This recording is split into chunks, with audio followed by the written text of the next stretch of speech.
Imagine a 37-year-old teacher sitting in a doctor's office, and she hasn't slept properly in 4 months. Right, 4 whole months. That's going to take a massive physical toll on anyone. Exactly. And she is taking a massive 1-gram dose of a really powerful sedative called Veronal every single night. Which is completely against her doctor's orders, by the way. Yeah, completely against the rules. And the crazy thing is, she still cannot sleep. But honestly, that is just the baseline. Oh, yeah. It gets much stranger. Right. When she actually speaks to the doctor, she completely refuses to look at him. She turns her head away and literally talks out the open window. Yeah, and she'll just laugh abruptly, right? Like almost coyly, but at completely inappropriate times during the session. Yes, and she's constantly shrugging her shoulders like she's trying to shake off something physically repulsive that's crawling on her skin. Mm-hmm. And most bizarrely, she has this peculiar physical titchik where she repeatedly thrusts her abdomen forward while she speaks. It's wild. And alongside all those severe, completely uncontrollable physical tics, her conscious mind is just paralyzed by these terrifying obsessions. Right, she's got these beliefs that are just consuming So her. exactly. She is totally convinced that she has somehow infected a priest and a previous doctor with her own mental illness. Like it's contagious or something? Yeah, exactly like that. And even more overwhelmingly, she is tormented by the belief that a neighbor who recently died went straight to hell. Oh, wow. And she thinks it's her fault. Yes, specifically because she failed this neighbor in some vague, religious capacity. And previously, she was obsessed with the idea that a young boy she tutored died simply because she occasionally disciplined him. I mean, that is an incredibly intense, almost overwhelming list of symptoms. She's Right. walking around carrying the weight of the world on her shoulders, Yeah, literally believing she is damning people to hell and causing their death. while her body is acting out these strange, disjointed spasms. So, welcome to our deep dive. Today we are exploring a foundational clinical psychological paper from 1905. A really pivotal moment in psychology. Truly. It's this incredible document that bridges early psychoanalysis with the famous word association experiment. And it uses the highly detailed case study of this exact 37-year-old teacher. The text just refers to her as Miss E. Right, Miss E. And our mission today for this deep dive is to really understand the mechanics of the unconscious mind.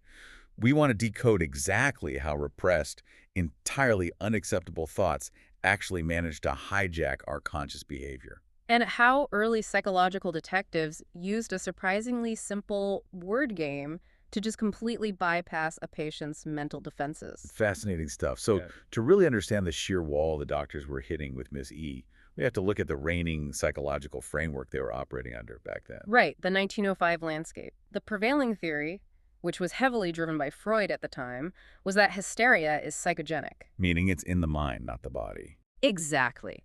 The root cause isn't a physical brain lesion or a virus, It is rooted in psychological trauma. And very frequently, this was seen as sexual in nature, typically originating in the prepubertal period. Okay, so the symptoms we observe on the outside, the insomnia, the abdominal thrusting we talked about, they aren't the actual disease. No, they are essentially symbolic representations. They represent ideas that the conscious mind, the ego consciousness, finds just too agonizing. Or fundamentally incompatible with its own self-image, right? Yeah. Like it just can't tolerate the thought. Precisely. The conscious mind looks at this trauma, decides it absolutely cannot process it, and it just drops an anvil on it. It walls it off completely. So if I'm understanding this, is like the conscious mind says, nope, not dealing with that, and locks it in the basement. That's a perfect way to look at it, but that creates an incredibly frustrating dynamic for the doctors trying to treat these patients. Either they can't just ask them what's wrong. Right. When a doctor simply asks a hysteric, "What's wrong? What is causing you this pain?" the patient will invariably offer a completely fabricated cover cause. Like, oh, I sat in a drafty room, or I just have a cold. Or I'm just overworking myself at my job. The clinical text actually points out that this is the fundamental trick of the illness. The illness is actively tricking the doctor. And the patient. The mind forcefully forgets the real cause and substitutes a highly superficial, highly plausible alternative. Well, so Freud's initial solution to bypass this trick was the method of free association, right?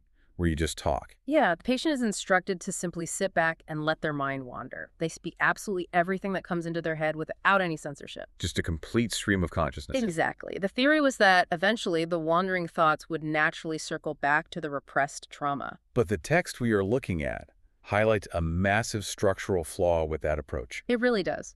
Relying on free association demands an almost innate poetic intuition from the doctor. Because you're listening to hours of rambling. Right. You have to be able to spot these faint symbolic threads buried inside an avalanche of chaotic stream of consciousness rambling. Okay, let's unpack this for a second. It sounds to me like trying to find a needle in a haystack by just wandering around a dark barn hoping you step on it. That is exactly what it was like. For a beginner or a doctor lacking that specific intuitive gift, the process inevitably leads down endless blind alleys. It's like trying to debug a massive string of corrupted computer code, but the software is actively rewriting itself in real time to hide the error from you. I love that analogy, yes. The patient's mind isn't just passively broken. It is actively fighting the doctor's attempt to fix it. The ego consciousness is working overtime to maintain that superficial cover story about the drafty room or the overwork. Because the barrier between the conscious and unconscious mind is actively hostile to investigation. And that realization right there is what made a targeted, highly structured approach so vital. Right, because wandering blindly through a maze of free association just wasn't cutting it. They needed a map. They needed a tool that didn't rely on the patient's willingness to wander toward the truth. They needed a mechanism to force the unconscious to react before the conscious mind even had the milliseconds required to deploy its defensive cover story. So they needed to force the unconscious into a measurable, tight corner. And to do that, they needed a stopwatch. Enter the association experiment. This is where it gets really scientific. Huh. And the mechanics of the test are actually beautifully straightforward. They are. The doctor reads a predetermined list of stimulus words, one by one, and the patient is instructed to reply with the very first word that comes to their mind. And they have to do it as quickly as possible. Right. The doctor uses a stopwatch to record the exact reaction time. And the paper establishes that for a normal, educated person in 1905, the average reaction time is around 1.5 seconds. Okay, 1.5 seconds. But when that reaction time becomes significantly prolonged, like stretching to 3, 5, or even 12 seconds, that means something big. Yes, it indicates an emotional charge. The researchers termed this a complex. A complex, like an inferiority complex. So sort of, but more specific. A complex is essentially a dense cluster of feeling-toned ideas that fetters the individual. It acts as the causa morbi. The underlying root cause of the psychological illness. Exactly, the hidden cause. Right. And the test is designed to map out exactly where these complexes are buried in the psyche. And they also deployed this brilliant follow-up mechanic called the reproduction test, didn't they? Yes. So after going through the entire list of words, the doctor goes back to the beginning, and they ask the subject to simply remember the answers they gave earlier. Which sounds easy, but the text notes that when the patient's memory arbitrarily fails on specific words, it proves that a repressed complex is actively blocking the recall. It exposes the frantic improvisations of the conscious mind. Think about it. When a stimulus word hits a repressed complex, the conscious mind panics. It's like, oh no, don't look there. Right. It hastily throws out a random word to cover up the true associative link. But because that improvised word has no genuine semantic connection to the stimulus, the brain doesn't index it properly. So it doesn't get saved in the short-term memory the same way. Exactly. When asked to recall it a few minutes later, the patient genuinely draws a blank. Okay, wait, I have to stop you there, though, just to play devil's advocate regarding the reaction times. Sure, go ahead. A 3-second pause on a specific word could just mean the patient has a smaller vocabulary, right? Or, like, maybe they were distracted by a horse carriage loudly passing by outside the window. That's a fair point. So how did early psychologists definitively jump from a slight hesitation on a stopwatch to diagnosing a massive hidden trauma?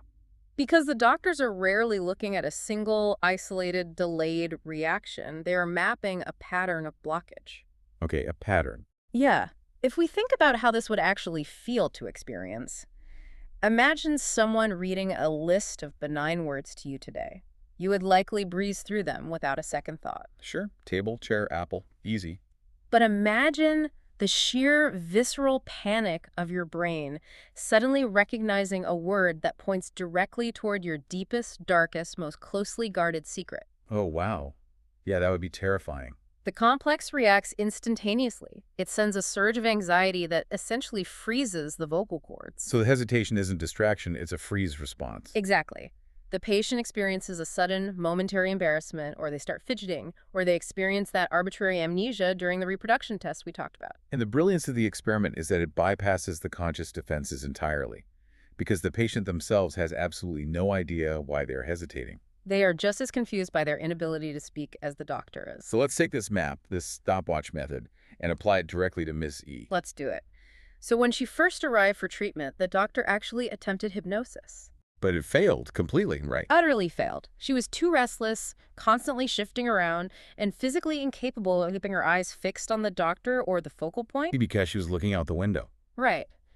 Because traditional methods were blocked, he administered the word association test. And this is where the sheer disconnect between her behavior and her words becomes undeniable. It's really wild. It really is. We have this woman talking about intensely noble religious guilt, worrying about a neighbor's eternal soul, agonizing over her teaching methods. But simultaneously, her body is literally thrusting its abdomen forward, giggling coyly, and refusing to make eye contact. It's a huge contradiction. It's like her vocal cords are reading from a church bulletin, but her physical body is acting out a completely different, highly inappropriate script. And observing those physical symptoms is crucial, because the conscious mind has constructed such an elaborate, noble obsession to keep the doctor totally misdirected. It wants the doctor chasing ghosts. Exactly. The mind wants the doctor to spend months analyzing her relationship with her deceased pupil or her religious convictions. The word association test cuts through that misdirection instantly. So the doctor runs the test, and the data completely blows her cover story apart. First, we look at her baseline average. Which was high, right? Yeah, her average reaction time was 2.4 seconds, which is massively higher than the 1.5-second average for an educated person. So that shows a systemic, overwhelming emotional instability right out of the gate. Exactly. Fully 44% of her reactions exceeded that 2.4-second mark. Her entire mind is a minefield. And the test begins to outline specific complexes almost immediately. For example, there is a very clear father complex. How did that show up? When given the stimulus word water, she replies, drinker, pauses, and then hastily corrects it to drink. That interaction took 2.4 seconds. Which is slow for a simple word like water. Right. And we learn later that her father was, in fact, an alcoholic, establishing a clear link between her delayed times and her familial trauma. But the father complex is just a minor bump compared to the massive psychological landmines she hits next. The doctor uncovers a profound erotic and masturbation complex. Yes. This is where the numbers get really extreme. When she is given the stimulus word habit, she replies with the word nasty or bad. And the reaction time for that single word was an incredible 12.2 seconds. 12 seconds of pure silence. 12 seconds. And she physically stamped her foot on the ground while finally saying it out loud. The delays become even more extreme as the test continues. To the stimulus word scorn, she replies disdain with a staggering 15.2-second delay. 15 seconds. That is an eternity in a rapid-fire word game. It is. And to the word part, she replies small at 11.6 seconds. So based on these specific extreme delays, the doctor concludes she has a deeply repressed erotic complex. He assesses that she feels old and ugly, she is hyper-obsessed with her physical body, she deeply desires marriage, but she harbors severe, crippling self-reproach over masturbation. Or what the clinical text bluntly refers to as perverse self-satisfaction. Right. And when the doctor sits her down and directly confronts her with this highly specific diagnosis, she genuinely, with total sincere conviction, denies every single word of it. She completely rejects it. Which brings us to the mechanics of how these words are interpreted. It requires analyzing the layers of meaning behind the associations. Because, okay, I can see how 12-second delay accompanied by a foot stamp is a massive red flag. Definitely a red flag. But making the leap from the word habit directly to diagnosing a severe masturbation or erotic complex feels like a huge stretch. I mean, habit could easily refer back to her father's drinking habit, couldn't it? That is a great question, and it brings in the vital psychoanalytic concept of overdetermination. Overdeterminate. Yes. Ideas that are determined by two or more causes do not exclude each other. They actually layer on top of one another, reinforcing the emotional charge. Okay, so a word can mean two painful things at once. Exactly. The doctor is not analyzing the word habit in a vacuum. He is looking at the entire surrounding semantic constellation of her answers. The network of words. Right. For instance, another stimulus word, propriety, triggered the response intellect. Propriety and intellect. How does that connect to a sexual complex? Well, in the societal context of 1905, there was a widespread, terrifying belief that masturbation directly destroys the intellect and eventually drives a person completely mad. Oh, wow. Okay, that connects perfectly to her overarching anxiety. She Yeah. kept telling the doctor she was terrified of losing her mind and going insane. Exactly. The words form a semantic network of guilt. You take the reaction times, the specific associative leaps like propriety to intellect, and you combine them with the involuntary bodily The tics. pushing forward of the abdomen, the coy, inappropriate giggling. Right. All of this creates a constellation that points unavoidably to a sexual complex. And because this sexual complex is fundamentally incompatible with her rigid self-image as a highly proper, deeply religious teacher, she has completely walled it off. So her denial to the doctor isn't a deliberate lie. Her conscious mind truly does not have access to that information. But armed with the absolute certainty provided by the stopwatch and the test results, the doctor refuses to accept her denial. He knows the data doesn't lie. Right. He forces her into traditional psychoanalysis, making her sit down and painstakingly dig out the truth she's hiding from herself. And the clinical paper describes these sessions as grueling. Yeah, she resists violently. Yeah. She wriggles continuously in her chair, she physically shakes her thorax, and she insists repeatedly that she has absolutely nothing to say and that she's just wasting the doctor's time. But after an hour and a half of agonizing resistance in the very first session, the dam finally breaks. What does she say? She confesses that a gardener once attempted to kiss her, and she spent the entire subsequent night lying awake, terrified but intensely fantasizing about him coming into her bedroom. Wow. And then in session 2, it goes even deeper. She admits to engaging in deep, prolonged gossip with a maid about the maid's various lovers. It escalated significantly. Yeah, to the point where Miss E and the maid were actively investigating the master's bed sheets for sperm stains. And this voyeuristic behavior led to more sleepless nights filled with, as the text quotes, voluptuous fantasies and self-reproach. And by session 3, she is recounting a story of a valet who was caught in the garden with a maid by the mistress of the house. The valet reportedly exclaimed, "What a pity he was just ready." And Miss E admitted she obsessed for days over the exact physical and anatomical logistics of this interrupted encounter. So she is deeply, deeply fixated on this stuff. She is, and the author of the paper uses a really profound phrase to describe the architecture of her mind here. He calls it a state within a state. A state within a state. Yes, her everyday personality, the pious, ethical, constantly worried teacher, and her hidden sexual personality are entirely separate, highly organized entities living inside the same brain. But they do not communicate with one another. Not at all. It operates exactly like a computer hard drive that has been strictly partitioned. The ethical user profile literally does not have the administrative privileges to view the files saved by the sexual user profile. That is a brilliant way to phrase it, yes. So when she sat in the chair and told the doctor she had nothing to say, the ethical user profile was telling the absolute truth. It couldn't see the files. But because the repressed energy of those hidden files is so intense, it has to leak out somewhere. The conscious brain clamps the lid down on the voyeuristic thoughts, so the physical body bypasses the vocal cords entirely. Right. The repressed energy converts into 4 months of intractable insomnia, into abdominal thrusting, into foot stamping. It's just wild how the body keeps the score. Yeah. So now that the floodgates are open, the doctor focuses on the origin. Where did this intense, almost clinical, voyeuristic curiosity come from in the first place? They trace it all the way back to her early childhood. At age 10, she secretly found and read a book titled The Way to Happy Matrimony. And at 14, she discovered an obscene letter in her brother's pocket detailing the explicit secrets of a wedding night. She experienced ejaculation dreams. She vividly imagined sitting on a male teacher's lap who carried a ruler in his trousers pocket. But the text reveals that all of these adolescent discoveries are merely subsequent symptoms of an even deeper core trauma, doesn't it? Yes, the foundational trauma. At the age of 7 or 8, she repeatedly eavesdropped on her parents having sex. Oh, wow. At 7 years old. Yeah. And she listened to her mother actively struggling and refusing the father. Shortly after these traumatic auditory experiences, a younger sister was born, whom Miss E bitterly and intensely hated for years. So that eavesdropping trauma basically constellated her entire life.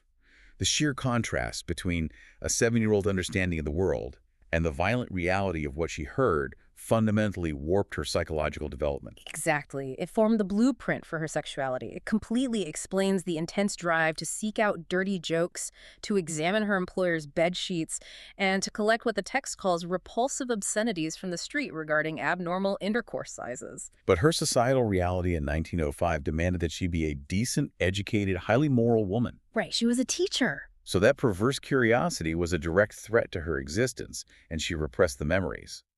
However, the raw emotion of the guilt remained. Which brings us to the terrifyingly brilliant mechanism of displacement. Displacement, this is key. The guilt is a persistent, ambient anxiety, and the conscious mind cannot look at the true source. So it invents a socially acceptable container for that guilt. Yes, the mind detaches the agonizing emotion from the unacceptable sexual memory and aggressively attaches it to a noble cause. Because she feels horribly guilty about her secret obsession with sex, but acknowledging that makes her a pervert in her own eyes. Which she cannot survive. Right, so her brain manufactures a noble reason to feel terrible. It tells her, you aren't a pervert.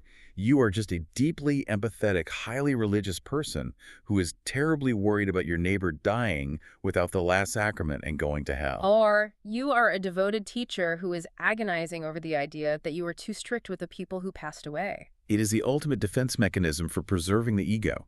I mean, consider the severity of the trade-off her brain is making here. It's extreme. Her mind decides it would rather endure the absolute agony of believing it murdered a child or damned a neighbor to eternal hellfire than face the intense humiliation of its own sexual deviance. The obsessional ideas, no matter how painful they are simply a desperate cover story for the mood left behind by the repressed complex. Okay, so we have the meticulous diagnosis and we have the origin story of the childhood trauma.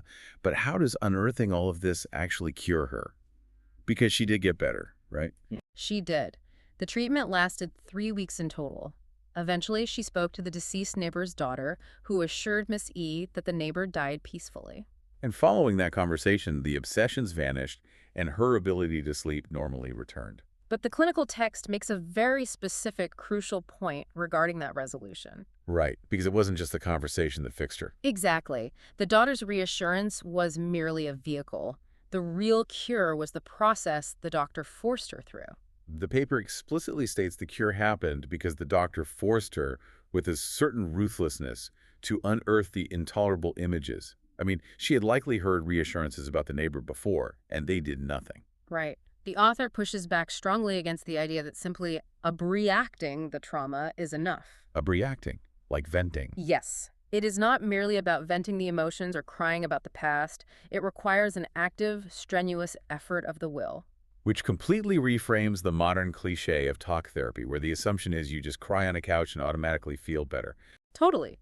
The doctor is asserting that you have to actively flex your willpower to look directly at the ugliest, most shameful parts of your own identity. Only when you force your conscious mind to stare directly at them do they lose their grip on your body. Because the unconscious only maintains its power in the dark. As long as those thoughts remain split off in their own partitioned drive, they act autonomously. They generate the physical tics, the intractable insomnia, the terrifying obsessions. But by forcing the patient to drag these ideas into the harsh light of ego consciousness, that state within a state is entirely dissolved. They repressed ideas lose their autonomous authority and their horror, allowing the patient to become the master of her own mind again. It's a profound transformation. It is an absolutely incredible journey. We started with a woman complaining of severe insomnia and intense religious guilt, completely baffled by her own bodily tics. And then a 15-second pause on the word scorn acts as a psychological trapdoor. And through grueling, ruthlessly applied analysis, we follow that trapdoor all the way back to a childhood trauma that created a hidden, voyeuristic alter ego. It perfectly illustrates why the association experiment was so revolutionary for its time. It provided the objective, undeniable data required to break through the conscious mind's most sophisticated and desperately maintained lies. It really makes you evaluate the mechanics of your own brain differently. I want to leave you, our listener, with a final thought to mull over today. Think about the things in your own life. Yeah. Think about the things in your own life that you chronically worry about, or the things you feel an outsized, persistent amount of guilt over. Are you entirely sure those are your actual problems? It's a tough question to ask yourself. It is. Yeah. Or is your brain, right now, generating a highly noble anxiety to distract you from a deeper, much messier truth you simply refuse to look at? Thank you for joining us on this deep dive into the source material. Keep questioning the surface of things.